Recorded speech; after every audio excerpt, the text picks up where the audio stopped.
ప్రేమించేవారు ఎవరండి? దేవుని ప్రేమించేవారు ఎవరు?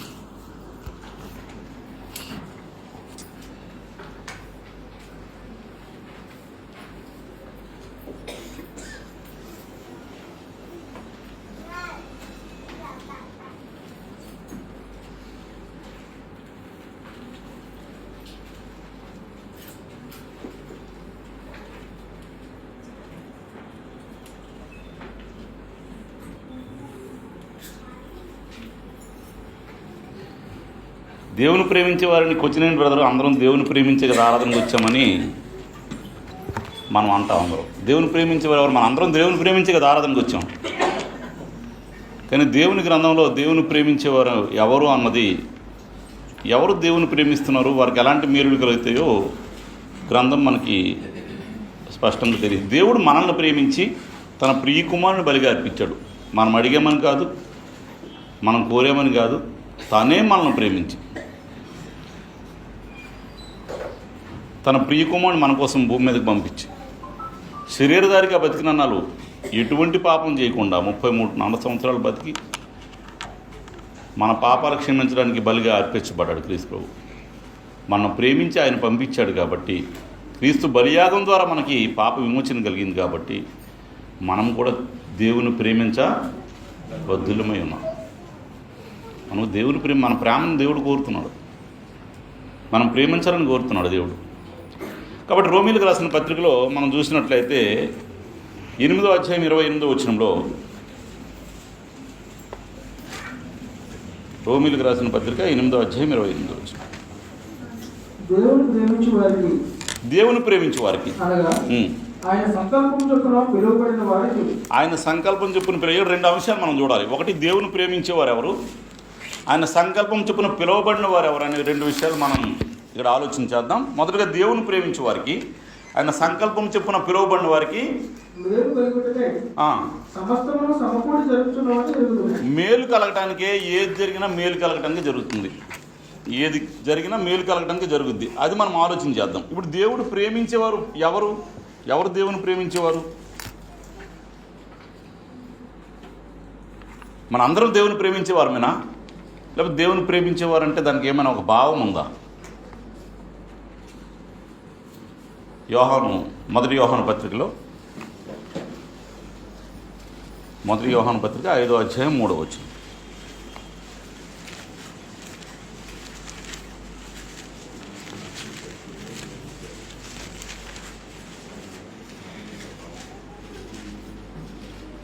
మనం ఆయన ఆజ్ఞలను కైకొనుటయే దేవుని ప్రేమించుట. దేవుని ప్రేమించడం అంటే కేవలము చర్చికి రావడం కాదు. దేవుని ప్రేమించడం అంటే మనము ఆచారంగా చేసే కార్యక్రమాలు కాదు. దేవుని ప్రేమించడం అంటే ఆయన ఆజ్ఞలను గైకుని బతకటం. చాలామందికి నీకు దేవుడు అంటే ఇష్టమని అంటారు. మరి ఆయన ఆజ్ఞల ప్రకారం బతుకుతావా? అదే కొద్దిగా కష్టమని అంటారు. దేవుడు అంటే ఇష్టం కానీ ఆజ్ఞల ప్రకారం బతకటం కష్టం. అది దేవుని ప్రేమించడం కాదు. ఆయన ఆజ్ఞ ప్రకారము బతకటమే, అనుసరించడం, ఏది చెప్పాడో అలా నట్టం, ఎలా బ్రతకన్నాడో అలా బ్రతకటం. ఆయన ఏ ఆజ్ఞ ఇచ్చాడో ఆజ్ఞలు మనం ఎరిగిన వారమే బ్రతకటం. అది దేవుని ప్రేమించడం. దేవుని ప్రేమించేవారు అనేసరికి మేము అందరం దేవుని ప్రేమిస్తున్నాం కదా అని మనకు అనిపించింది. ఇప్పుడు ఈ మాట చెప్పేసరికి కొద్దిగా ఆలోచనలు పడ్డాం. కాబట్టి దేవుని ప్రేమించడం అంటే మొదటిగా కీర్తన గ్రంథంలో 97వ కీర్తన 10వ వచనం చూసినట్లయితే, కీర్తనలు 97, 10వ వచనం మనం అనేక మార్లు ఈ సంగతులు విన్నప్పటికీ మరొకసారి ఆలోచించాలి. ఇక్కడ చూడండి, దేవుని ప్రేమించే వారులారా, యెహోవాను ప్రేమించే వారులారా. ఎవడైనా దేవుని ప్రేమిస్తే మొదటగా ఏం చేయాలి? దేవుని ప్రేమిస్తాను అంటే నీకు చెడుతనం అంటే అసహ్యంగా ఉండాలి. రెండింటిని ప్రేమించాలి. చెడుతనముని ప్రేమించాలి, దేవుని ప్రేమించాలంటే జరిగే పని కదా, అది మోసం. అది యెహోవాను ప్రేమించే వాళ్ళారా, నిజంగా మనం ప్రేమిస్తే కనుక చెడు కనబడితే చెడుతనాన్ని అసహించుకోవాలి. అది దేవుని ప్రేమించడం అంటే. చెడుతనం అసహించుకోకుండా సమ్మతించి మనం బ్రతుకుతున్నాం అనుకోండి, మనము మోసపోతున్నాం అని అర్థం. చెడుతనం ఏ చెడుతనం అవని, నువ్వు దేవుని ప్రేమిస్తే కనుక చెడుతనం నీకు అసహ్యంగా కనపడాలి. ఎందుకంటే దేవుడు పరిశుద్ధుడు. అలవాట్ల విషయంలో, స్నేహం విషయంలో, ఏ విషయంలో అవని చెడుతనం నువ్వు అసహించుకున్నావంటే దేవుని ప్రేమించినట్లు అర్థం. యోబు తన బిడ్డల విషయంలో మనం చూసినట్లయితే యోబు గ్రంథంలో 1వ అధ్యాయం 1వ వచనంలో అక్కడ ఈ విషయం ఉంటుందండి. యోబు ఎంత భక్తిపరుడు అంటే, ఎంతగా దేవుని ప్రేమించడం అంటే, యోబు గ్రంథంలో 1వ అధ్యాయం 1వ వచనంలో, ఊదు దేశమందు యోబు అని ఒక మనుషుడుండెను, అతడు యథార్థవర్తనుడును న్యాయవంతుడునై దేవుని యందు భయభక్తులు కలిగి.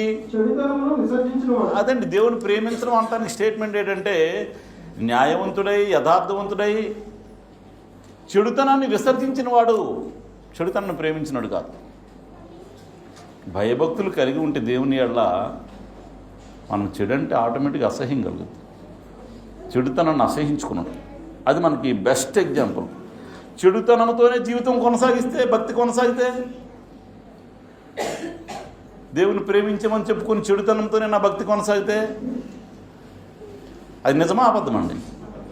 అబద్ధమా? అబద్ధికుడు. కాబట్టి యోబు భక్తుడు చెడుతనాన్ని విసర్జించి నీతిగా న్యాయంగా ప్రవర్తించాడు. ఆదాముకు దేవుడు ఆజ్ఞించాడు. దేవుని ప్రేమించడం అంటే ఆయన ఆజ్ఞలను అనుసరించినట్టం కదా. దేవుడు ఆదాముకి ఆజ్ఞించాడు. ఆ ఆజ్ఞ ఆదాము ఏం చేశాడు? విధేయుడు అవలే, అవిధేయతగా ఆ పండు కోసుకొని తినేశాడు. అంటే దేవుని ఆజ్ఞకి లోపడ్డా? లోపడ్డది.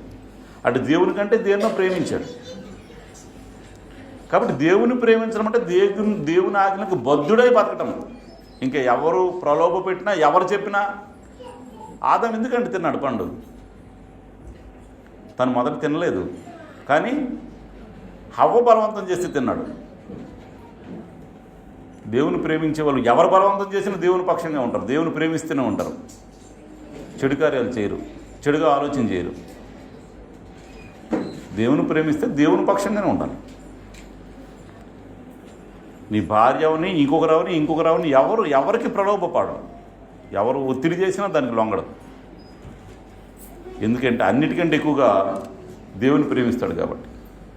కయ్యను అర్పణ ఇచ్చాడు. కయ్యను అర్పణ ఎలాగిచ్చాడు? ప్రేమ కలిగిచ్చాడా? విశ్వాసం కలిగిచ్చాడా? అర్పణ అర్పించాడు, ఫార్మాలిటీకి ఇచ్చాడు. ఫార్మాలిటీగా, ఆచారంగా అర్పణ ఇవ్వాలి కాబట్టి ఇచ్చాడు. దేవుని ప్రేమించవలేదు, విశ్వాసం కలిగి ఇవ్వలేదు. ఆ అర్పణ దేవుడు అంగీకరించలేదు. కాబట్టి దేవుడు ప్రేమించడం అంటే ఆయన మాట ప్రకారం బ్రతికేవాలంటేనే దేవుడు ఇష్టపడతాడు తప్ప, నువ్వేదో అర్పణ ఇచ్చావు, నువ్వేదో ప్రార్థన చేసావు, నువ్వేదో పాట పాడావు అన్నీ దేవుడు అంగీకరించడు. దేవుని ప్రేమించేటట్లుగా బ్రతకాలి. అప్పుడే దేవునికి ఆగ్రహాన్ని ఇస్తాడు అంటాడు. తీతుకు రాసిన పత్రికలో మనం చూసినట్లయితే, తీతుకు రాసిన పత్రిక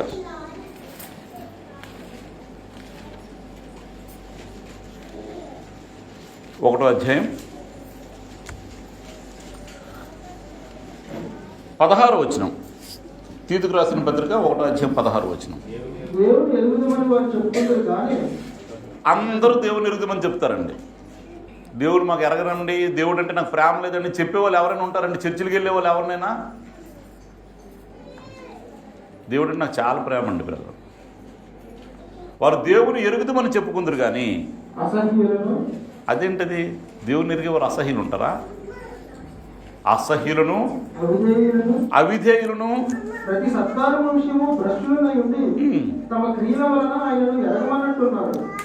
ప్రతి సత్కార్యం వలన భ్రష్టులై ఉండి అంటే అవిధేయులుగా బ్రతికి దేవుని ఎరుగుదమని చెప్పుకుంటే వారు దేవుని ఎరగని వారుగా భ్రష్టులుగా ఉన్నారు. వాళ్ళు చెప్పుకోవడం ఎరుగుదమని చెప్పుకుంటారు. కానీ వాళ్ళ క్రియలు చూస్తే ఎరగమన్నట్లుగా ఉంది. ఎరుగుదును దేవుని ప్రేమిస్తున్నానని చెప్తే నీ క్రియలు వల్ల తెలిసిపోతుంది నువ్వు దేవుని ప్రేమిస్తున్నావో లేదు. తెలుస్తుందండి, తెలుస్తుంది.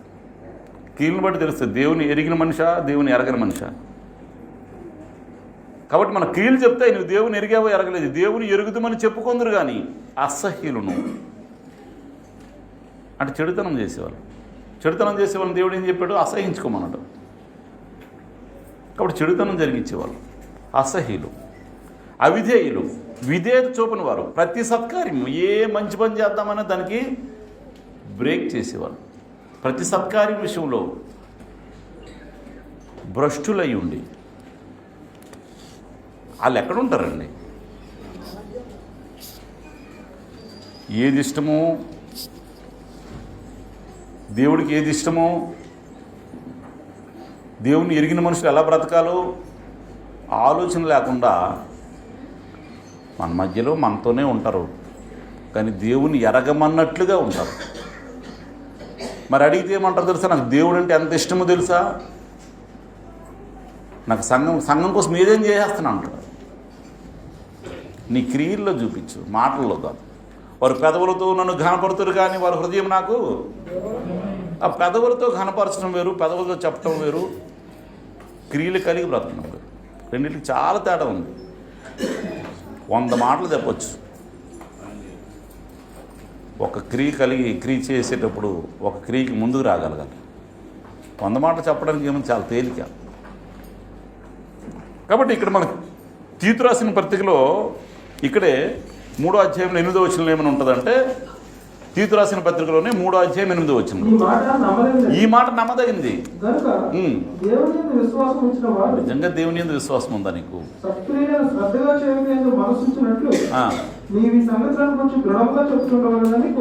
విశ్వాసం ఉంది, దేవుని ప్రేమిస్తున్నామంటే వాళ్ళు సత్కార్యాలు శ్రద్ధగా చేస్తారు. ప్రార్థన శ్రద్ధగా చేసే వాళ్ళు ఎంతమంది అండి? బైబిల్ శ్రద్ధగా చదివే వాళ్ళు ఎంతమంది అండి? బైబిల్ శ్రద్ధగా చదివాలి. నీకు దేవుని ప్రేమిస్తున్నావు, దేవుని యందు విశ్వాసం ఉందంటే నువ్వు ప్రతిక్రియ శ్రద్ధగా చేయాలి. శ్రద్ధగా చేయాలి, ప్రతిక్రియ శ్రద్ధగా చేయాలి. ఎలాగ చేయాలంటే దేవుడు నన్ను చూస్తుండ అన్నట్టుగా చేయాలి. ఏది చేసినా కూడా మన క్రియల విషయంలో, మన ఆలోచనల విషయంలో, మన పనుల విషయంలో ఏది చేసినా దేవుని యందు విశ్వాసం ఉంచేవాడు చేసినట్లుగా. దేవుని యందు విశ్వాసం ఉంచేవాడు ఎలా చేయాలి? సత్క్రియలు చేయాలి. అవి కూడా ఫార్మాలిటీ చేయకూడదు, శ్రద్ధగా చేయాలి. ఏదో చేసాంలా అన్నట్లుగా చేయకూడదు, కయ్యన్లా చేయకూడదు. శ్రద్ధ కలిగి చేయాలి. ప్రతి విషయంలో శ్రద్ధ ఉండాలి. వాక్యం చదివేటప్పుడు శ్రద్ధగా చదవాలి. ఏం చెప్పాడు దేవుడు నాకు? వాక్యం చదివేటప్పుడు దేవుడు మనతో మాట్లాడుతుండే. ఎవరితో మాట్లాడినప్పుడు మీరు అయిష్టంగా మాట్లాడితే ఎలా ఉంటుందండి? అటు ముఖం తిప్పి ఇటు ముఖం తిప్పి. మరి వాక్యం చదివేటప్పుడు శ్రద్ధగా చదువుతున్నామా, లేకపోతే దేవుడు మాట్లాడితే మాట్లాడంలే నాకు ఎందుకు అన్నట్లుగా అటు ఇటు మనసు వెళ్ళిపోతుందా? ఆలోచన చేద్దాం. ఏది చేసినా శ్రద్ధగా చేయాలి, శ్రద్ధ కలిగి చేయాలి. అప్పుడు దేవుని యందు విశ్వాసం ఉంచడం అంటే అది, దేవుని ప్రేమించడం అంటే అది. యెహోవా కార్యాలు ఏవి కూడాను అశ్రద్ధగా చేయవారు. అశ్రద్ధగా చేస్తే, కాబట్టి అందుకే చెప్పాడు మీరు సత్క్రియలు చేయండి, అవి శ్రద్ధగా చేయండి, శాపానికి గురి కావద్దు. యెహోవా కార్యాలు ఎవరు చేస్తారండి? సంఘంకి వచ్చేవాళ్ళు చేస్తారు కానీ ఆశీర్వాదానికి కారణమయ్యేటట్లుగా చేయాలి. శ్రద్ధగా చేయాలి. దేవునికి ఏది ఇష్టమో, ఎలాంటి వారిని దేవుడు ఇష్టపడతాడో, నేను ఏ క్రియలు చేస్తే దేవుడు నన్ను మెచ్చుకుంటాడో ఎరిగి చేయాల్సిన వారు మేము. నేను చేస్తే దేవుడు ఇష్టపడతాడు, ఇది చేస్తే దేవుడు నన్ను అసహించుకుంటాడు. మనకు తెలియదండి ఏది చేస్తే దేవుడికి ఇష్టమో, తెలుసా తెలీదా? మరి ఏది చెయ్యకపోతే దేవుడికి అయిష్టమో తెలీదా? సత్క్రియలు చేయకపోవడం కూడా మంచిది కాదు. చెయ్యాలి, శ్రద్ధగా చేయాలి. దేవునికి ఏది ఇష్టమో, ఎలాంటి వారిని ఇష్టపడతాడో ఎరిగి బ్రతకాలి. నెక్స్ట్ దేవునికి భయపడుతూ బతకాలి. భయం కలిగి ఉండాలి. దేవుడు అంటే భయం కలిగి ఉండాలి. ఎందుకండి దేవుడికి భయం కలిగి ఉండాలి? కొడతాడని కాదు. కొడతాడని భయం కలిగి ఉండేది అది భయం కాదు. గౌరవంగా ప్రేమ కలిగి భయపడాలి. ఇర్మియా గ్రంథంలో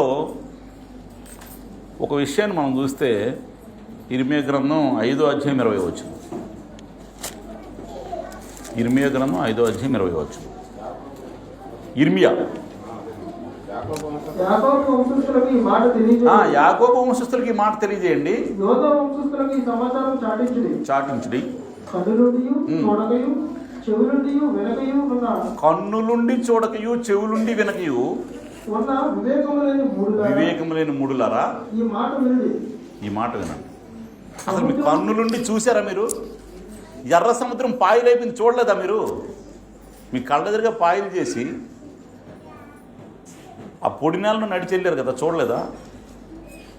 కన్నులుండి చూడకయు చెవులుండి వినకయు వివేకము లేని మూడులారా, మీకు వివేకం లేదా? ఈ మాట వినుడి.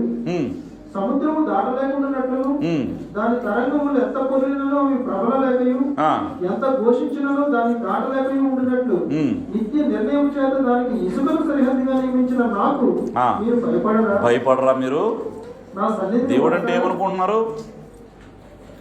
సముద్రము దాటి రాకుండా దాన్ని ఇసుకని పొలిమేరగా పెట్టి కంట్రోల్ చేస్తున్నాడు దేవుడు. అలాంటి దేవునికి భయపడరా? భయపడమా?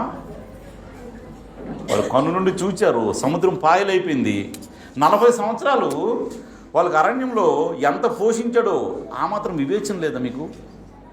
దేవుడికి బొమ్మకి తేడా తెలియట్లేదా మీకు? పోత విగ్రహాన్ని పెట్టి దేవుడు అన్నారు కదా, మీకు అసలు ఆలోచన ఉందా, వివేచన ఉందా అని వాళ్ళని ప్రశ్నిస్తున్నాడు. వివేచన లేని మూడులారా. కాబట్టి దేవుడికి దేవతకి బొమ్మకి తేడా తెలిసి ప్రవర్తించాలి. దేవుడు అంటే భయం కలిగి ఉండాలి. ఈ సృష్టిని చేసిన దేవుడు, సర్వ సృష్టిని చేసిన దేవుడు, సృష్టి కోసం ఒకసారి ఆలోచించే దేవుడు అంటే ఎంత శక్తివంతుడు అర్థమవుతుంది. అప్పుడు నీకు భయం కలగదా? భయం లేకుండా మనుషుల ఎదురు ప్రవర్తించినట్లు దేవుని దగ్గర ప్రవర్తిస్తామా? దేవుడు అంటే గౌరవంతో కూడిన భయము, ప్రేమ కలిగిన భయము. అలాంటి భయం కలిగి బ్రతకాలి. చాలామంది దేవుడు అంటే కేవలము ఆపదలు వచ్చేటప్పుడే దేవుడు. హోషేయ గ్రంథం మనం చూసినట్లయితే, హోషేయ గ్రంథంలో 6వ అధ్యాయం 1వ వచనం చూస్తే, ఆపద ముక్కులు వాడే దేవుడు అనుకుంటారు. ఆపద వచ్చిందా, బాగాలేదా, ప్రార్థన చేయండి బ్రదరు. కష్టం వచ్చిందా, ప్రార్థన చేయండి బ్రదరు. ఇబ్బందులు వచ్చే, ప్రార్థన చేయండి బ్రదరు. అన్నీ తీరిపోయా, టైం లేదు బ్రదరు. సంఘానికి రావడానికి, ఆరాధనకి రావడానికి, ప్రార్థనకి రావడానికి ఏం లేదు, టైం లేదు. ఈ అవసరాలను తీరిపోయి కదా. కాబట్టి దేవుడు అంటే ఆపద మొక్కులు వాడు కాదు.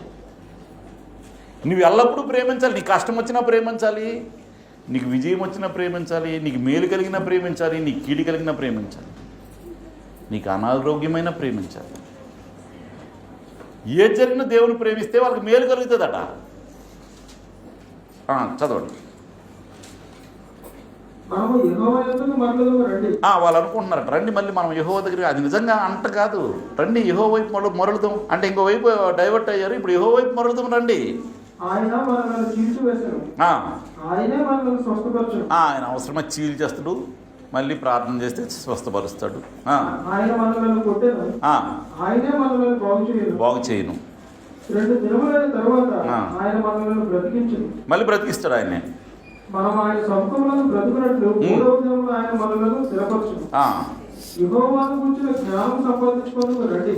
నిజమండి ఇది. కష్టం వచ్చినప్పుడు ఆడే మాటలు మనం ఎప్పుడు ప్రార్థన చేసుకోవాలి బ్రదరు, ఎప్పుడు బైబిల్ చదువుకోవాలి, ఎప్పుడు దేవుళ్ళు ఉండాలి, ఎక్కువ ఉండాలండి. చాలామంది అంటారు ఇంకా వచ్చే వారం నుంచి నేను మానను బ్రదరు. ఒక సహోదరుడు 6 సంవత్సరాల నుంచి వాక్యం చెప్తున్నాం. కష్టం వచ్చి, ఇబ్బంది వచ్చి హాస్పిటల్ సెలాన్స్ ఎక్కించినప్పుడు తెలుసు మన సత్యనారాయణ గారికి, బ్రదరు రేపటి నుంచి హాస్పిటల్ రిలీజ్ అయినప్పుడు వెళ్ళి ప్రార్థన చేస్తే రేపటి నుంచి వచ్చి వాక్యం వింటానండి, ఇంక ఈసారి ఖచ్చితంగా బాప్తిసం పొందుతాను అంటాడు. మళ్ళీ ఏంటి ఏమవుద్దండి? మళ్ళీ మామూలే, ఒకరోజు ఒక వారం వస్తాడు, మళ్ళీ ఒక 4 వారాలు రాడు. మన చర్చికి వచ్చి అతనే ఇప్పుడు ప్రజెంట్ కేజీహెచ్లో ట్రీట్మెంట్ అవుతుంది, చాలా సీరియస్ కండిషన్. ఇప్పుడు 6-7 సంవత్సరాల నుంచి వాక్యం చెప్తున్నాం. అవసరం వచ్చినప్పుడు బ్రదర్ ప్రార్థన చేయండి అని నాకు ఫోన్ చేస్తాడు, వాక్యం రేపటి నుంచి వింటాను అంటాడు. ఎప్పుడు విండు? కేవలం ఆపద వచ్చేటప్పుడు దేవుడు జ్ఞాపకం చేసుకునే వాళ్ళు ఉన్నారు. చదవండి. యెహోవాను గూర్చిన జ్ఞానం సంపాదించుకుందాము రండి. సంపాదించుకుందాం రండి. యెహోవాను గూర్చిన జ్ఞానం సంపాదించుకుందాము, ఆయనను అనుసరించుదాము రండి. ఉదయం తప్పక వచ్చి నుంచి ఆయన ఉదయించును, వర్షం వల్ల ఆయన మన ఎదుగు వచ్చును. భూమిని తడిపినట్టు తొలకరి వర్షము కడవరి వర్షం వల్ల ఆయన మన ఎదుగు వచ్చును. ఎఫ్రాయిము, నిన్ను నేను ఏమి చేతును? యోదా, నిన్ను నేను ఏమి చేతును? తెల్లవారగానే కనపడి మేఘం ఎగిరిపోవునట్లును, ప్రాతకాలంలో పడు మంచు ఆవిరైనట్లును నీ భక్తి నిలవకపోవు. నీ భక్తి నిలిచే భక్తిగా ఉండాలి, నిలవకపోయే భక్తి కాదు. ఇంకొక వచనం ఉందండి అక్కడ. కాబట్టి నేను చేసిన తీర్పులు వెలుగు వల్ల ప్రకాశించినట్లు ప్రవక్తల చేత నేను వారిని కొట్టి బద్దలు చేసి ఉన్నాను. నా నోటి మాటల వారి చేత వారిని వధించి ఉన్నాను. నేను బలిని కోరను గాని కనికరం. చాలా బ్రదరు, నిర్జన మేఘములుగా అని ఉంటుంది. నిర్జల మేఘములుగా అంటే మేఘాలు ఉంటాయి కానీ వర్షం పడదండి. భక్తి అలా ఉండకూడదట, నిర్జల మేఘాల్లో ఉండకూడదు భక్తి. కాబట్టి భక్తి అలా ఉండాలంటే భక్తి స్థిరంగా ఉండాలి. భక్తి అవసరం వచ్చేటప్పుడు భక్తిగాను, అవసరం అయిపోయిన తర్వాత భక్తి లేనట్లుగా ఉండకూడదట.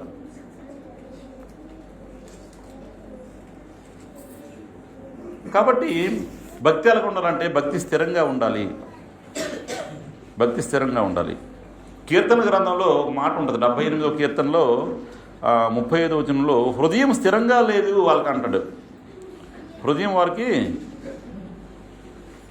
78వ కీర్తన 36వ వచనం.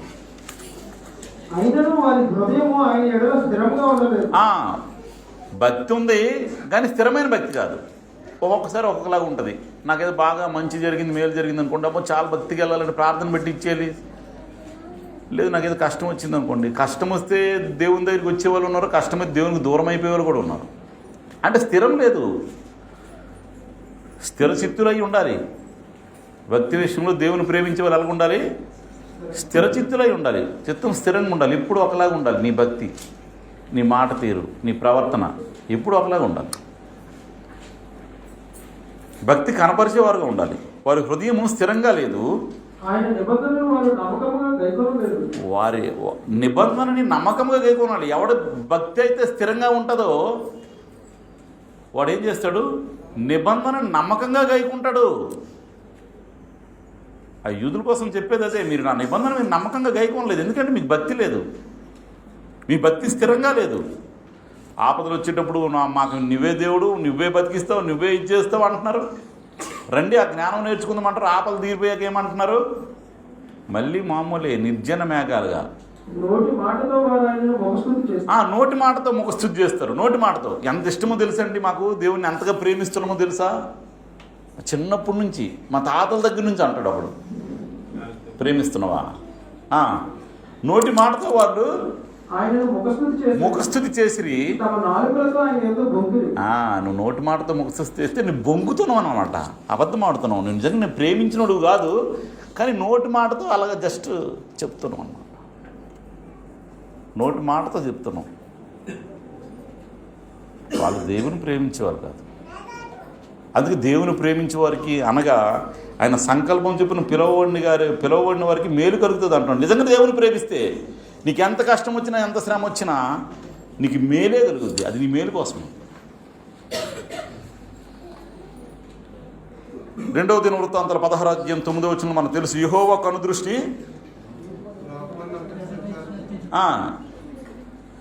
2వ దినవృత్తాంతాలు 16:9 యథార్థంగా నమ్మకంగా ఉండే వాళ్ళ కోసం యెహోవా కనుదృష్టి లోకమందంతటా సంచారం చేస్తుంది. తన ఎడ్ల యథార్థ హృదయం గలవారి ఎడ్ల బలపరచడానికి, తన ఎడ్ల యథార్థంగా ఎవరైతే ప్రేమిస్తున్నారో వాళ్ళని బలపరచడానికి ఆయన దృష్టి అలా ఎప్పుడు సంచారం చేస్తూనే ఉంటుంది. నిజంగా నువ్వు యథార్థంగా ఉన్నావా? నిజంగా నువ్వు యథార్థంగా నన్ను ప్రేమిస్తున్నావా? నిన్ను బలపరచడానికి యెహోవా కనుదృష్టి లోకమంతటా సంచారం చేస్తుంది. నిజంగా ఊరికి నోటి మాటలతో కాదు, నోటి మాటలు హృదయము దేవుడికి తెలుసండి. దేవుడు ఏం చూస్తాడు? నోటి మాటలు చూస్తాడా? హృదయ అంతరంగాలు చూస్తాడు. హృదయం లోతుల్లోకి వెళ్ళి చూస్తాడు నీ ఆలోచన ఏమై ఉందో.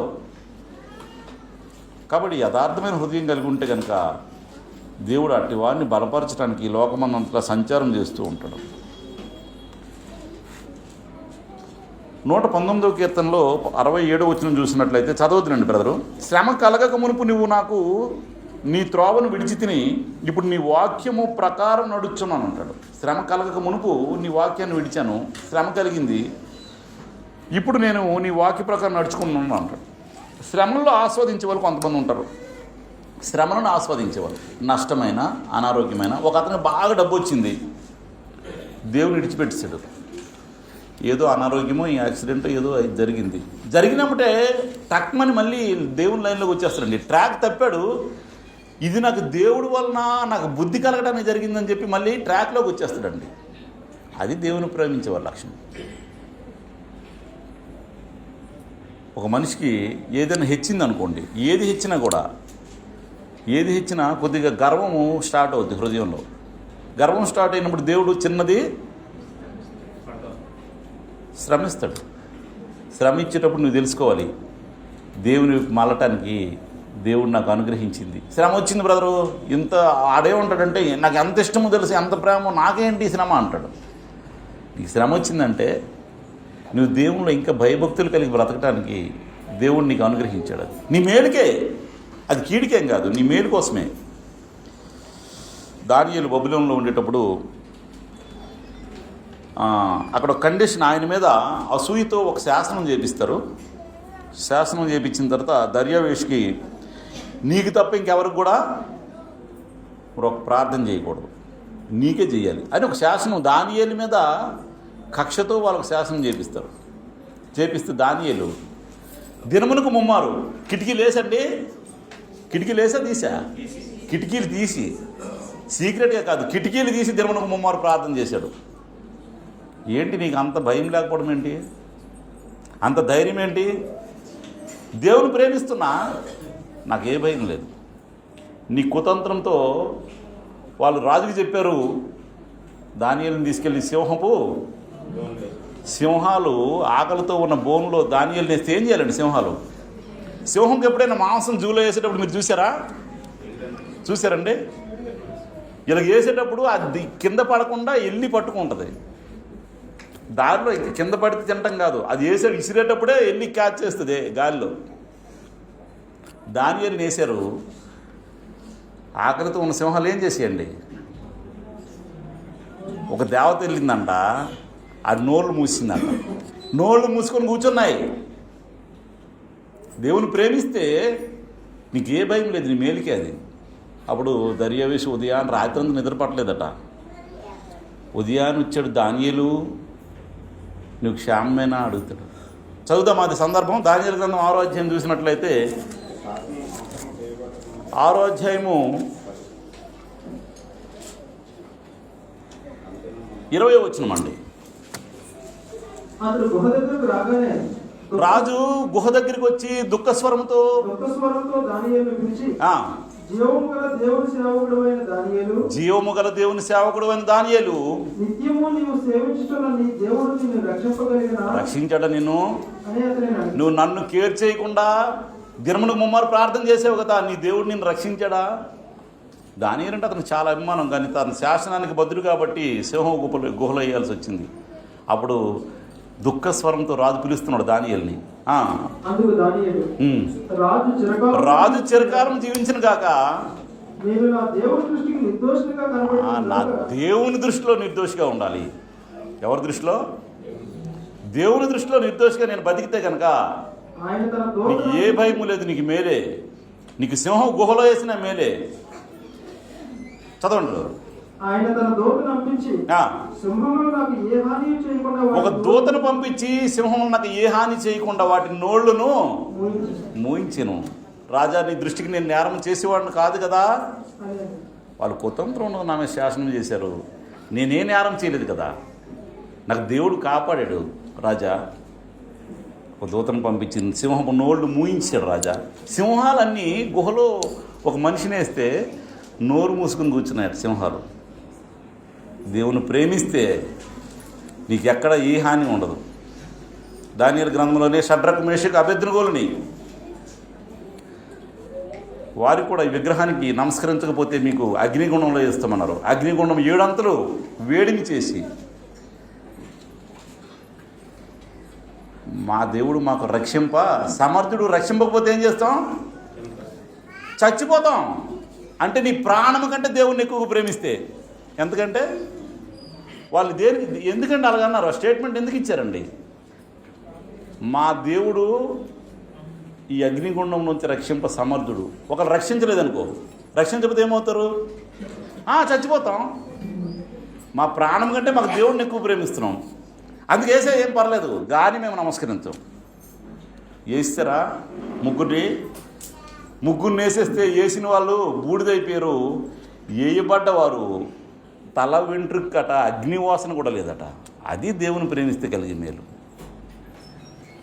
దేవుని ప్రేమిస్తే అగ్నివాసన లేదు, అగ్నిగుండం నుంచి బయటికి తీసుకొస్తాట. అగ్ని స్మెల్ ఎవరైనా నిప్పులు పోయే దగ్గర ఎవరైనా ఉన్నారా? ఒక సెకకి ఏమైనా ఒక వెంట్రుక కాలింది అనుకుంటే ఎలాంటి స్మెల్ వస్తుందండి? కాలిన స్మెల్ వస్తుంది. ఆ వాసన కూడా లేదట. దేవుని ప్రేమిస్తే అంత మేలు చేస్తాడు దేవుడు. నీకేమి హాని చేయడు దేవుడు. ఒకవేళ నీకు హాని కలిగినా అది నీ మేలుకే. ముగ్గురిని వేస్తే 4 ఉన్నారట అక్కడ. దేవుడు వెంటనే దూతను పంపిస్తాడు వాళ్ళకి ఏ హాని లేకుండా. ముగ్గురిని వేస్తే ఎంతమంది ఉన్నారు? 4 ఉన్నారు. దేవుని హృదయపూర్వకంగా ప్రేమిస్తే దేవుడు మేలు చేసేవాడు తప్ప ఏ హాని చేయడు. కాబట్టి ఇక్కడ దేవుడు ప్రేమించేవారు అనే విషయాన్ని ఆలోచన చేసాము. ఇప్పుడు దేవుని సంకల్పం చొప్పున పిలువబడిన వారు అనేది ఆలోచించారు. దేవుని ప్రేమించేవారికి అనగా అంటే దేవుని ప్రేమించే వారు ఎలాంటి వారు అయి ఉండాలి? దేవుని సంకల్పం చెప్పున పిలువబడిన వారు అయి ఉండాలి. దేవుని సంకల్పం చెప్పున పిలువబడిన వారు అంటే ఏంటి? ఎఫెసీయులకు రాసిన పత్రిక 3:8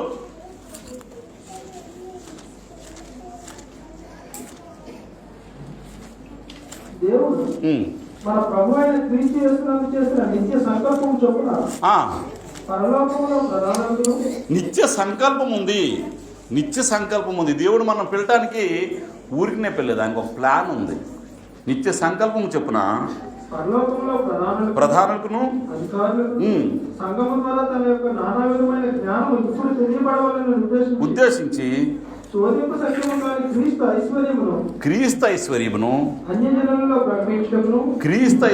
జనుల్లో ప్రకటించబడాలి. మరుగై ఉన్న ఆ మర్మాన్ని గ్రహించి సంకల్పంలో చేర్చబడాలి. అక్కడ కొలసి 1:19 ఏమైనా ఉంటుందంటే ఇదే విషయాన్ని ఇంకా డీప్గా ఎక్స్ప్లెయిన్ చేశారు. 1:19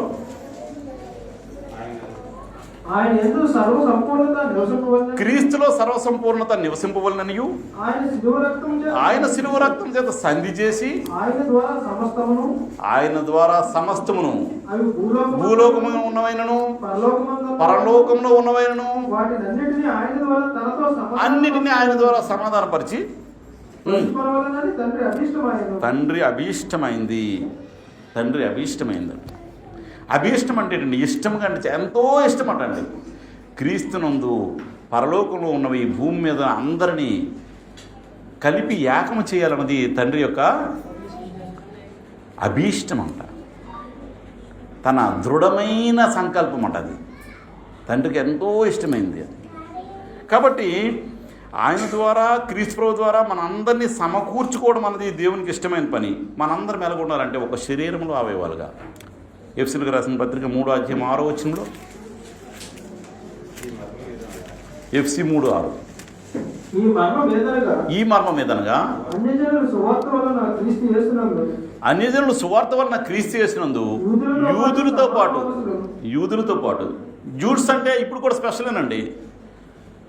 నాకు తెలిసే ఫ్యామిలీ అమెరికాలో ఉన్నారు, ఆ పక్కన జూడ్స్ ఉన్నారంట. వీళ్ళతో ఎక్కువ ఫ్రీగా ఉండరంట. వాళ్ళు కొద్దిగా రిజర్వ్డ్గా ఉంటారట.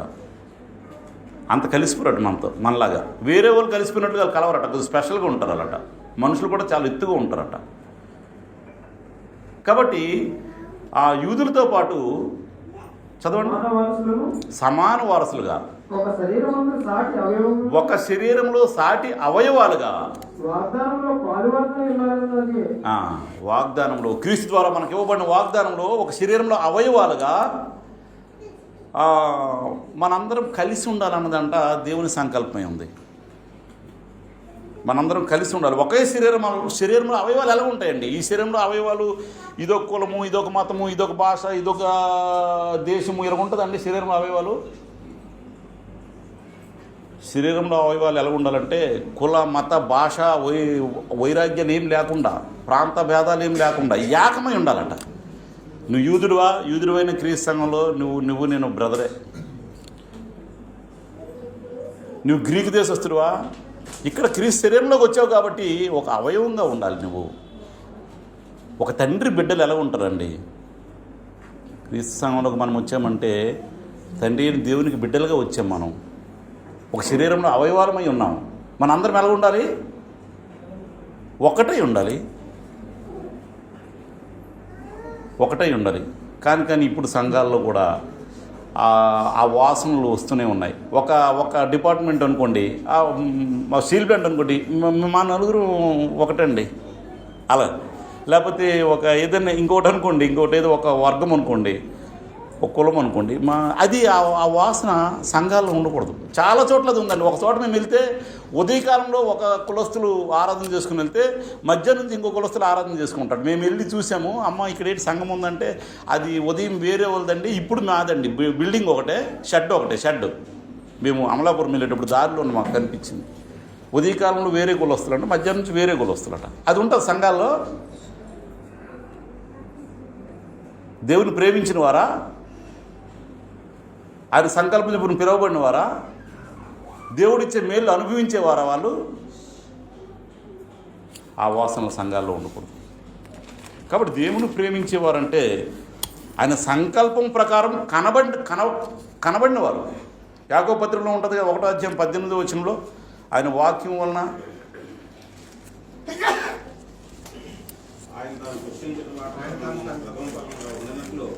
ఒకటో అధ్యాయం 18వ వచనంలో ఆయన తాను సృష్టించిన వాటిలో మనం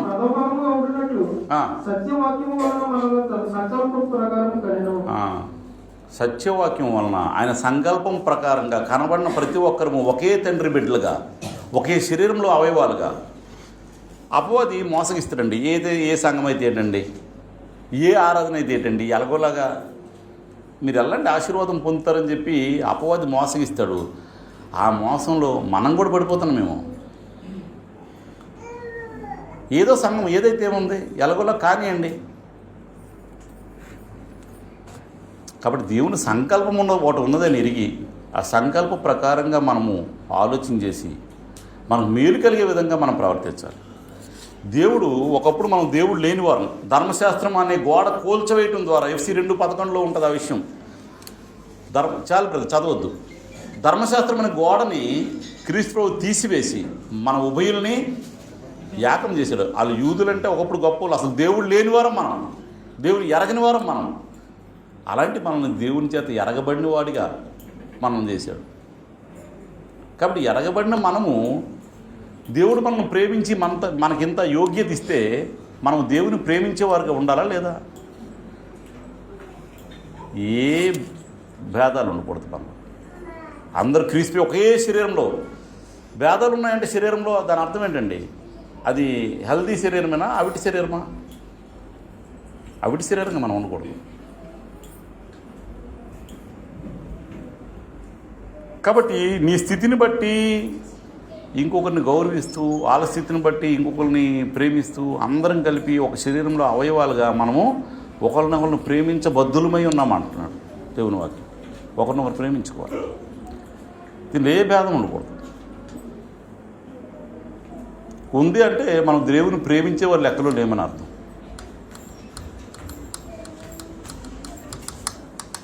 కాబట్టి ఒకే తండ్రి బిడ్డలం అయితే మనలో ఈ వ్యత్యాసం ఎక్కడి నుంచి వచ్చిందంటే మనలో ఉన్న ఆలోచన విధానం.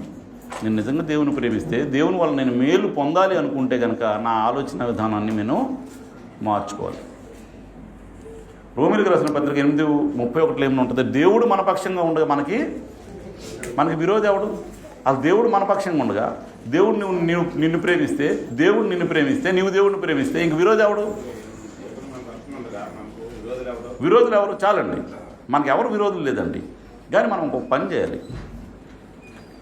మన సోదరులు మొన్న వారం చెప్పారు, హెబ్రీయులకు రాసిన పత్రిక 12:4 ప్రభువు చేసే శిక్షను తృణీకరించొద్దు. జనరల్గా మనకి ఏదైనా శిక్ష చిన్నది ఏదైనా బాధ కలిగిందనుకోండి, మనం వెంటనే తృణీకరించాలని ట్రై చేస్తాం. హెబ్రీయులకు రాసిన పత్రిక 12:4 మీరు పాపంతో పోరాటంలో రక్తము కారణంగా ఇంకా పోరాడలేదు కానీ మరియు నా కుమారుడా ప్రభువు చేసే శిక్షను నీ జీవితంలో ఏదైనా బాధ కలిగింది, ఏదో శ్రమ వచ్చింది, ఏదో అవమానం కలిగింది, ఏదో ఇబ్బంది కలిగింది, తృణీకరించు కదా, దానివల్ల నీకు మేలే. తృణీకరించకము, ఆయన నిన్ను గద్దించినప్పుడు విసుగొద్దు. ప్రభువు తాను ప్రేమించు వారిని శిక్షించి తాను స్వీకరించు ప్రతి కుమారుని దండించును. నిన్ను స్వీకరించాలనుకుంటున్నాడు కాబట్టి నిన్ను దండిస్తున్నాడు, నిన్ను లైన్లో పెడుతున్నాడు. మన పిల్లల్ని అప్పుడప్పుడు కొడతామండి, కక్షతో కొడతాం కదా, వాళ్ళని కోపంతో కొడతాం, కక్ష మీద వాళ్ళ మీద శత్రువుల మీద కొడతామా? ఎందుకు కొడతామండి? వాళ్ళు దారిలో పెట్టడానికి, ఈ తప్పులు అలాంటివి చేయకూడదు, ఇంకా మంచిగా ఉండాలని కొడతాం. కాబట్టి ప్రభువుసే శిక్షను తృణీకరించక, నీ బిడ్డల్ని ఎలాగైతే కొట్టి దారిలో పెట్టాలి, మంచి దారిలో పెట్టాలనుకుంటున్నావో, ప్రభువు కూడా నీకు అప్పుడప్పుడు మంచి దారిలో పెట్టడానికి చిన్న చిన్న ట్రీట్మెంట్ ఇస్తూ ఉంటాడు. నీకు అది అర్థం అవ్వాలి. నా జీవితంలో బాధలు వచ్చినా కష్టాలు వచ్చినా నాకు అది అర్థం కాలేదనుకోండి, ప్రభువు నాకు ఈ శిక్ష పెట్టాడు కాబట్టి నేను రైట్ మార్గంలోకి రావాలనే విషయం అర్థం అవ్వాలండి. చాలామందికి అర్థం కాదు. ఆ బాధల్ని ఎలాగోలాగా తొలగించుకుంటాడు, మళ్ళీ మామూలుగా బతికేస్తుంటాడు. కానీ సరైన మార్గంలోకి రావడానికి ఆలోచన చేయడు. అవునా కాదండి? బాధలు వచ్చేటప్పుడు ఆ వచ్చే బ్రదరు అయిపోయి బ్రదర్ వెళ్ళిపోయి బ్రదర్ అలా కాదు.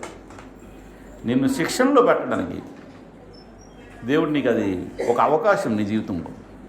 కాబట్టి ప్రభువు చే శిక్షను గద్దించుకు. మన మేలు కొరకే మంచి మార్గంలోనికి దేవుడు ఎలాంటివాడంటే ఈ వాతావరణాన్ని కంట్రోల్ చేయగలడు, ఈ రాజకీయాలను కంట్రోల్ చేయగలడు. కాలాలు సమయాలు అతని స్వాధీనంలో ఉన్నాయి. నువ్వెందుకు భయపడతావు?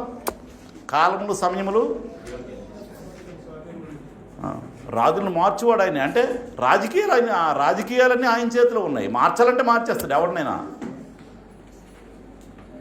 ఎవరిని మార్చాలంటే మార్చేస్తాడు. కాబట్టి ఆయనకి భయపడుతూ ప్రేమించేవారుగా మనం ఉండాలి. ఆయన రాజకీయాలు ఆయన చేతుల్లో ఉన్నాయి, వాతావరణం ఆయన చేతిలో ఉంది, సమస్తం ఆయన చేతుల్లో ఉంది. సమస్తాన్ని నిర్మించిన దేవుడు ఆయనకి భయపడుతూ ప్రేమిస్తూ బతకాలి తప్ప మన చిత్త ప్రకారం బతకూడదు. అపోస్తుల కార్యగ్రంథంలో ఇలాంటి సందర్భం ఒకటి వచ్చిందండి. 6వ అధ్యాయంలో వాళ్ళిద్దరు భాషలు తేడా వచ్చి వాళ్ళు చిన్న పోట్లాట జరిగింది. అప్పుడు పరిశుద్ధాత్ముడు ప్రమేయం చేసుకొని మంచి పేరు పొందిన వాళ్ళని, ఆత్మజ్ఞానంతో నిండుకున్న వారిని, ఒక మనుషుల్ని మీరు ఏర్పరచుకోండి అని చెప్పడం జరిగింది. ఆ హెబ్రీల మీద గ్రీకు భాష మాట్లాడే యూదులు సనగసాగారట. అంటే అక్కడ ఏం లేదు, భాషా భేదం వచ్చింది. బైబిల్లో ఇలాంటివి చాలా ఉన్నాయండి. భాషా భేదం వచ్చింది. హెబ్రీ భాష మాట్లాడే వాళ్ళ మీద గ్రీకు భాష మాట్లాడే యూదులు సనగసాగారట. ఎక్కడ? ఈ ఆహార పదార్థాలు వడ్డించే విషయంలో. చదవండి ఒకసారి అపోస్తుల కార్యాలు 6వ అధ్యాయం 1 నుంచి. ఆ దినములలో ఇది ఎప్పుడు విస్తరించినప్పుడే జరుగుతుందండి. విస్తరించినప్పుడు అనుదిన పరిచర్యలో తమలోని విధవరాలను చిన్న చూపు చూచురని హెబ్రీల మీద, హెబ్రీ భాష మాట్లాడే వారి మీద గ్రీకు భాష మాట్లాడే వాళ్ళు సనగసాగారట. అంటే భాషా భేదం ఉండకూడదు. దేవుడు జోక్యం చేసుకున్నాడు అక్కడ. భాషా భేదం ఉండకూడదు. కాబట్టి మీరు యోగ్యులైన వారు కొంతమంది ఏర్పరిచి ఆ భేదం లేకుండా అందరూ ఏకమై ఉండండి అని చెప్పాడు. అలాగే కొర్నేలి అన్యుడు, హెబ్రీలకు అది అపొస్తలుల కార్యాల్లో 10వ అధ్యాయంలో కొర్నేలి అన్యుడు. ఆయన ధర్మకార్యాలు, ఆయన తాలూగా క్రియలు దేవుని సన్నిధికి చేరితే దేవుడు పేతురుని పంపిస్తాడు. పేతురు ఏమనుకుంటాడంటే, మేము అపొస్తలులం కదా, ఇంకా మాకే పరిశుద్ధాత్మ వరం ఇంకెవరు అన్యులకి ఇంకా ఇవ్వబడలేదు అని ఒక ఇది ఉంది. పేతురు చెబుతుండగా పరిశుద్ధాత్మ వాళ్ళ మీద దిగి వచ్చారటండి. ఎవరి మీదకి? మీరు వీళ్ళు ఒకటే నాయనా, ఒకటే, ఏం లేదు. నా దగ్గర అందరూ ఒకటే. వీళ్ళు ఊహించలేదు అసలు. చదవండి 10:44. పేతురు ఈ మాటలు ఇంకా చెప్తున్నాడంట, వాక్యం బోధిస్తూ ఉన్నాడు. అతని బోధ విన్న వారందరి మీదకి పరిశుద్ధాత్మ ఆ బోధ విన్న వాళ్ళందరి మీదకి, కొన్నేళ్ళు కొంతమంది కూర్చోబెట్టాడు, వాళ్ళందరి మీద కూడా పరిశుద్ధాత్మ దిగిందంట. పరిశుద్ధాత్మ దిగను. సున్నతి పొందిన వారిలో పేతురుతో కూడా వచ్చిన విశ్వాసులు, సున్నతి పొందిన వారు కొంతమంది ఉన్నారు, పేతురుతో కూడా వచ్చిన విశ్వాసులు. పరిశుద్ధాత్మ వరం అన్యజనుల మీద సైతము కుమరింపబడిన చూసి విభ్రాంతి ఉంది. ఇదేంటి పరిశుద్ధాత్మ, మేము సున్నతి పొందాం యూదులుగా, మా మీద కాకుండా వాళ్ళ మీద కూడా పడ్డది. విభ్రాంతిని ఉందారట. నీకు విభ్రాంతి, కానీ దేవుడికి అది కావాలని, పరలోకాన్ని భూలోకాన్ని ఏకం చేయాలని, సమస్త మానవ జాతిని క్రీస్తు ఒక శరీరంలో ఒక సంఘంగా కట్టబడాలని దేవునికి అభీష్టమైతే నీకు అభ్యంతరం ఏంటి? నీకు విభ్రాంతి ఎందుకు? విభ్రాంతి కలిగిందట. చదవండి. విభ్రాంతి ఉంది. యాలయనగా వారు భాషలతో మాట్లాడుచు దేవుని గణపరచుండగా వినిరి. మనవలే పరిశుద్ధాత్మను పొందిన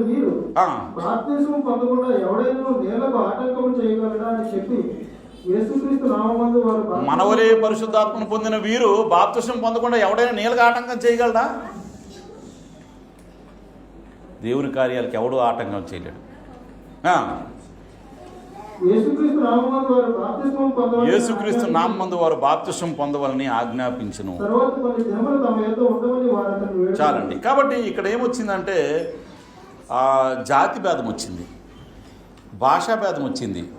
అవన్నిటిని దేవుడు సెట్ చేశాడు. అందరు ఏకమై ఉండాలన్నాడు. భూలోకము పరలోకము కలిసి ఏకంగా ఉండాలని, ఇలాంటి తారతమ్యాలు ఉండకుండా ఒక నూతన సృష్టిగా ఉండాలని, నూతన సృష్టి కోసం మనం ఒక మాట చెప్పుకొని మనం ముగించుకుందాం. యెషయా గ్రంథంలో 11వ అధ్యాయం 6వ వచనం చూసినట్లయితే, యెషయా గ్రంథం 11వ అధ్యాయం 6వ వచనం.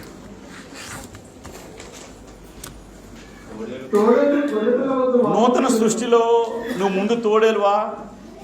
నూతన సృష్టిలోకి వచ్చావా? దేవుని సంకల్పం మెరిగావా? దేవుని ప్రేమిస్తున్నావా? నువ్వేమైపోవాలి? ఇప్పుడు గొర్రెపిల్ల దగ్గర గొర్రెపిల్లలాగా పడుకోవాలి. నేను తోడేలు అనకూడదు. తోడేలు గొర్రెపిల్ల వద్ద వాసము చేయను అంటే నీకు సంకల్పం అర్థమైందా? క్రీస్తు శరీరంలో భాగంగా అవయవంగా వచ్చావా? అప్పుడు నువ్వు ఎలాగుండాలి? గొర్రెపిల్ల దగ్గర పడుకోవాలి. గొర్రెపిల్ల తోడేలు కలిసి పక్క పక్కన పడుకోవాలి. గొర్రెపిల్లని చూసి తోడేలు ఏం చేస్తుందండి? మింగేస్తుంది, ఏటాడి చంపుద్ది. కానీ ఇక్కడ ఏం చేయాలి? కలిసి పడుకోవాలట. కలిసి వాసం చేయాలి. చిరుతపులి, మేకపిల్ల, చిరుతపులి కలిసి పడుకుంటాయి, కలిసి పక్క పక్కన పడుకుంటాయి. దూడయు కొదమ సింహము పెంచబడిన కోడియు కూడుకొనగా బాలుడు వాటిని తోలును. బాలుడు ఏంటి? బాలుడు తోలొచ్చా? బాలుడు వాకింగ్ చెప్పొచ్చా? బాలుడు కార్యక్రమం చేయొచ్చా? బాలుడు తోలుతాడు. సంఘం, క్రీస్తు సంఘంలో ఇక్కడ వయసు భేదం ఏం లేదు. నీకు ఆ జ్ఞానం దేవుడు ఇస్తే నువ్వు చేయొచ్చు. బాలుడు వారిని తోలును. ఆవులు ఎలుగులు కూడి మేయును. ఆవులు ఎలుగులు కూడి మేస్తాయి ఎక్కడైనా? ఎంత విచిత్రమైందండి ఇది. దేవుని సంకల్పంలో క్రూరముకులు సైతం అక్కడ ఎద్దు మేయినట్లు సింహము గడ్డి మేయను. ఒకప్పుడు నువ్వు సింహానివే, కనబడిన ప్రతి ఒక్కరిని చంపి చీల్చేసేవాడివి. కానీ క్రీస్తు సంఘంలో ఒక అవయవంగా చేర్చబడిన తర్వాత దేవుని సంకల్పం ఎరిగి దేవుని ప్రేమించే వారిలో నువ్వు వస్తే నువ్వు సింహంలాగా ఉండక నువ్వు మారిపో. కంప్లీట్ నీ స్వభావం మారిపోద్ది. ఎలా మారిపోద్దట? ఆవులాగా ఆవుతో పాటు గడ్డి మేస్తావట. ఆవును మేయవు నువ్వు, ఆవుకి ఏ హాని చేయవు. సింహం మేసినట్లుగా, ఆవు మేసినట్లుగా సింహము గడ్డి మేసే సింహంగా. అపోస్తలుడైన పౌలు క్రైస్తవులు అంటే చీల్చి చెండాడేసేవాడు. కానీ తను ఇప్పుడు ఏం చేశాడు? ఆ బాధలు భరించడానికి తను సిద్ధమైపోయాడు. ఎద్దు మేసినట్లు సింహము గడ్డి మేయనంటే మనకు బెస్ట్ ఎగ్జాంపుల్ అపోస్తలుడైన పౌలు. కాబట్టి క్రీస్తులోకి వచ్చామంటే నీలో ఉన్న నీ అహాన్ని, నీలో ఉన్న ప్రాచీన స్వభావాన్ని, నీలో ఉన్న బలాన్ని. సింహంకి ఎంత బలం ఉంటుందండి? ఎద్దుతో పాటు గడ్డి మేయడం ఏంటి? నాకు బలం ఉంది కదా, ఎద్దుని తినేయచ్చు కదా. తినకూడదు నాయన. అది ఇది నూతన సృష్టి. దేవుని సంకల్పంలో అందరూ ఒక శరీరంలో అవయవాలుగా ఉండాలని, ప్రేమగా ఉండాలని, కలిసి ఉండాలని, దీనికోసం తన ప్రియకుమారుని భూమి మీదకి పంపించి మనల్ని ప్రేమించి బలిగా అర్పిస్తే మనం ఎలా ఉండాలి? అందరం కలిసి ఉండాలి. పరిశుద్ధ పర్వతం అందట నువ్వు ఏ మృగము హాని చేయదు, నాశనం చేయదు. మిడినాగు పుట్ట మీద పాలు విడిచిన పిల్ల తన చేయి చాపును, మిడినాగు పుట్ట మీదట పాలు విడిచిన చిన్న పాప చేయి చాపితే ఆ పాము వచ్చి కరవదటండి. అంటే ఇక్కడ నాగుబొమైనా, ఎలుగుబంటైనా, నక్కైనా, తోడేలైనా, చిరుతుపులైనా అన్నీ సాధు జంతువులు అయిపోవాలి దేవుని ప్రేమించేవారికి. అప్పుడు మేలు కలుగుద్దండి. అప్పుడు మేలు కలుగుతుందా? ఖచ్చితంగా మేలు కలుగుతుంది. నీకు మేలు కలుగుతుంది, సంఘానికి మేలు కలుగుతుంది, నీ కుటుంబానికి మేలు కలుగుతుంది, సమస్తం ఆశీర్వాదంగా ఉంటుంది. కానీ నీ యాటిట్యూడ్, నీ స్వభావం మార్చబడాలి. నీ స్వభావం దేవుడు చెప్పినట్లుగా ఆయన సంకల్ప ప్రకారం కనబడితే దేవుని బిడ్డగా నీ స్వభావం మార్చబడాలి. అప్పుడు ఖచ్చితంగా మేలు కలుగుద్ది. ఆఖరిగా మళ్ళీ రోమ 8:28 చదువుకొని మనం ముగించుకుందాం. దేవుని ప్రేమించే వారికి, నిజంగా ప్రేమిస్తే ఎలా ఉండాలో చెప్పుకున్నాం. ప్రేమించేవారు ఆయన ఆజ్ఞల ప్రకారం బ్రతకాలి, సత్క్రియలు శ్రద్ధగా చేయాలి, అందరినీ ప్రేమించగలగాలి. దేవుని ఎరుగుదమని చెప్పుకునే వారే ఎలా చేయాలో అలా చేయాలి, అసహ్యంగా బతకూడదు. కాబట్టి దేవుని ప్రేమించేవారు ఎలా ఉండాలో చెప్పుకున్నాం మొదటి పాటలో. అంటే దేవుని ప్రేమించేవారు అనగా అంటే దేవుని ప్రేమించేవారు ఎలాంటి వాళ్ళు? ఆయన సంకల్పం చెప్పున పిలువబడిన వారు దేవుని ప్రేమిస్తారు, పిలువబడిన వాళ్ళు దేవుని ప్రేమించలేరు. అనగా ఆయన సంకల్పం చెప్పున పిలువబడిన వారికి మేలు కలుగుతుంది, ఖచ్చితంగా మేలు కలుగుతుంది. నీకు శ్రమ వచ్చినా దానిలో నీకు మేలు ఉంటుంది, నీకు ఇబ్బంది వచ్చినా నీకు మేలు ఉంటుంది, నీకు అనారోగ్యం వచ్చినా దానిలో మేలు ఉంటుంది. నువ్వు దేవుని ప్రేమిస్తే కనుక ఆయన సంకల్పాన్ని మెరిగి క్రీస్తులోనికి వస్తే, క్రీస్తు రాజ్యంలోకి వస్తే ఒక నూతన సృష్టిగా నువ్వు ఇంతకుముందు సింహమైనా, తోడేలైనా, చిరుతుపులైనా, ఎలుగుబంటైనా గొర్రెలా మారిపో, మేకపిల్లలా మారిపో, ఎద్దులా మారిపో, దూడలా మారిపో. అందరం కలిసి దేవుడు కోరుకున్న సంఘంగా, క్రీస్తు యొక్క శరీరంలో ఒక అవయవాలుగా ప్రేమ కలిగి ఉంటే కనుక ఖచ్చితంగా మనం మేలు అనుభవిస్తామని కోరుతూ ముగిస్తున్నాను. అందరికీ వందనాలు.